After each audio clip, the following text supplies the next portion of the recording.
Hello. Doughnuts. Doughnuts name doughnuts. ఇవన్నీ తయారు చేసే విధానం: 3 గ్లాసులు తహెన్ అంటే మైదాపిండి, ఖమీరా, baking powder 1 spoon, also milk powder 3 spoon, water 1 cup. Okay.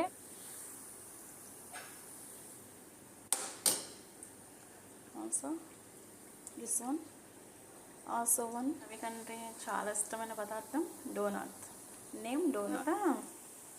ఇది వచ్చేసి రౌండ్గా ఉంది కదా, ఈ రౌండ్గా ఉన్న దాన్ని ఏం చేయాలంటే షుగర్ ఉంటుంది కదా, షుగరు గ్రైండ్ చేసి, ఓకే, ఆల్మోస్ట్